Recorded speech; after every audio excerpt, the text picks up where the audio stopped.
Listen up, America. Adaptive driving beams are finally going to become legal, thanks to a provision in the infrastructure bill.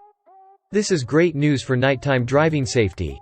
Your author is particularly excited that this technology will finally be legal in cars sold in the US. In case you aren't familiar, adaptive driving beams are fully explained in this story here. But in short, they're the trick headlights we see in many European cars that can adapt their high beam illumination based on the surrounding environment. The system uses cameras and sensors to pick out other cars on the road, and is able to trace a perfect, darkened opening for the other cars, while still throwing out high beam-like light everywhere else. In a way, your brights never fully turn off. They only dim their beam in the select spots necessary so as not to blind other drivers. The headlights also dim their beam when directed at road signs as you approach them so as not to dazzle the driver with a bright reflection. There's potential for much more, too, as some manufacturers have designed headlights that can project warning signs onto pavement, swivel up to highlight pedestrians entering the road, highlight lane changes and more.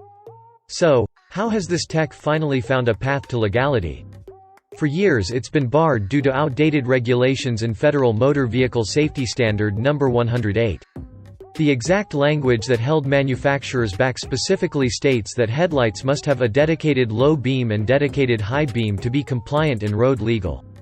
The new infrastructure bill changes that by laying out the following in a headlamp section, to allow for the use on vehicles of adaptive driving beam headlamp systems. In addition to making adaptive driving beams legal, the infrastructure bill also says that testing of headlight performance will now be required.